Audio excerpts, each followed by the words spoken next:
Today we'll be overviewing BitShares, a project that is very controversial in the crypto space. It kind of boomed in the 27 peak with a lot of others.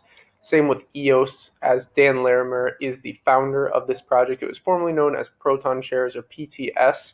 It really boomed. You can see in this historical chart here. We will be covering really what they're doing, and I'll really try and be looking at this from an objective standpoint, not trying to input my personal bias into this project. But as you can see here with a lot of projects, that massive pump there, and we really haven't moved. So that's why I think it's an interesting play, even if you think, some people might call something like this a ghost chain or whatever, a project that's not coming back, but it's still an interesting play in my opinion. They've really built something that's quite interesting with really at least they claim to be, and I think I would say that they are the first delegated proof of stake blockchain really out there. And as you know, they have a certain enterprise use, corporate use, and things like this. So they say, tech running ahead of its time. We are the first DPoS, delegated proof of stake blockchain technology with self-governance, 3-second processing time, and inbuilt decentralized finance platform. So if you don't know what DPoS, essentially I've talked about proof of stake versus proof of work.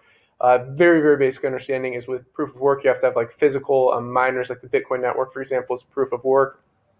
Proof of work where you have actual miners taking up, electronic power off the grid. And then you have something like proof of stake where just by holding the coin, you actually help run the network. So this is something that a lot of projects are moving to because it's a lot more eco-friendly, and it's kind of easier to mitigate against an attack of like a 51% attack on something, which again, this is a hotly contested debate. I'm not going to necessarily just like dive into my personal ideology. I'm kind of impartial in this space. I just look at it from I try and look at things objectively, and then make the decision off that, not just based on my opinion. That's what I think is most important in investing, is just really looking at things from a logical, rational standpoint rather than just getting so dug into the emotions. And that's one thing in this crypto space. It's crazy to see how emotional people are. That's why I like to look at all investment classes. Well, I love crypto. I love blockchain. This is by far my favorite investment class.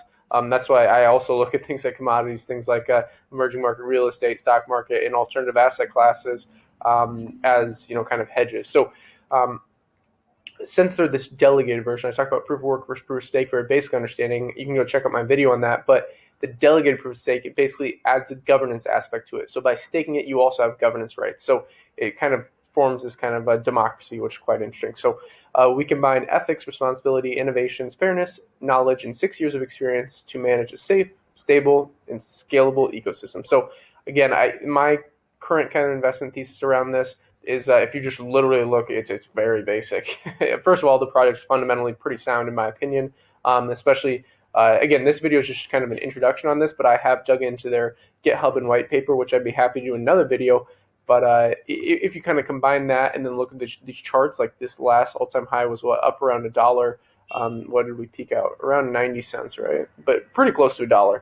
And right now we're sitting at we're sitting at 14 cents. So just contrast those two things. Look at other projects, and So this is the current release.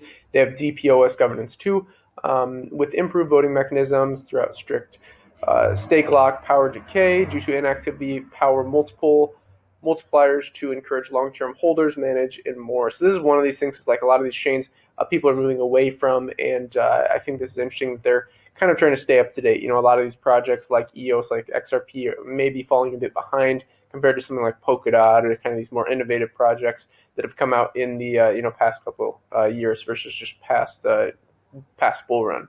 So beyond DeFi, they say on-chain, inbuilt, decentralized asset exchange, cryptocurrency minted through smart contracts, smart coins, and borrowed into existence by collateralized BTS token core, liquidity pools, HTLC, recurring payments, and more. I think all these are very interesting things. Transactions pretty straightforward. Permissions pretty straightforward. But I do want to talk about identity because I think this is interesting. The Bitshres blockchain acts as a name to public key resolver in a similar way to the traditional domain name service (DNS). I've talked a lot about this space. I recently did a couple of videos on the DNS, really for Web 3.0. That's called, sorry, I'm drawing a blank at the moment, but it'll pop to me here in a 1 minute, Handshake, HNS, and Namebase.io, which is the platform that you can trade these kind of future domains for. So with this, like with that platform, you can trade domains that are top level domains. So you can literally have your name. So you could have like Ben dot in the instead of .com or .org. It can literally be an emoji, or it can be whatever you want it to be. That's like the customizable domains of the future, in my opinion. So go check those videos out. So anyways, users can easily remember and pass on their account and real information instead of error-prone addresses. This is good to see. Let's see.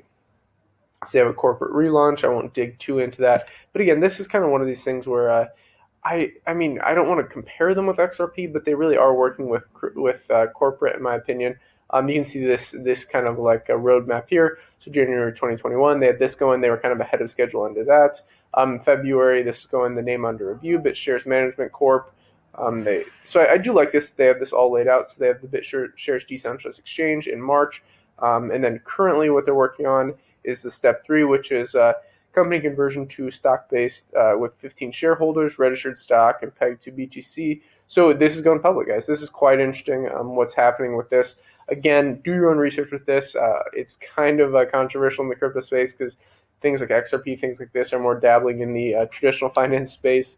But I think BitShares is an interesting play. It's yeah.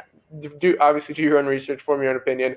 Again, I'm trying not to get too in the weeds because I know people get so emotional in this space. So you can see this is their Twitter here. I'm actually following them here. Let's go down. Let's check out what they're doing.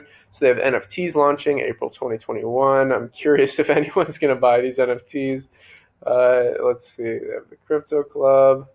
Yeah, so this is kind of keeping up to date with what's going on. But yeah, I don't really use Twitter all that often, but you can check out my account if you want. It's investglobal5. I'm trying to use it more. I just don't have quite enough time to be on there as much as I know some people are literally on there 24/7. I maybe check it like once every couple of days, but if maybe you guys start wanting me to post on there more, I will. So BitShares BTS, about 10,000 people like this. As I said, around 14 cents. It's up around 32% at time recording this. Market cap is right around 400 million. Trading volumes are at 240 million. Let's go here. Up about 730% on the yearly, but you can see how that's literally looks like nothing in compared to this pump. So yeah, pretty crazy. It was like around a 5,000% return to anyone who had really got in. You can see like we're still relatively around this same peak right here, right? We're at like this stage, something like that. So yeah. Anyways, do your own research on BitShares, guys. Let me know what you think about this in the comments down below. Whether you like it, whether you hate it, any constructive criticism, happy to always looking to iterate and improve the channel. So if you enjoyed the video, like, subscribe, button all, invest global, and until next time.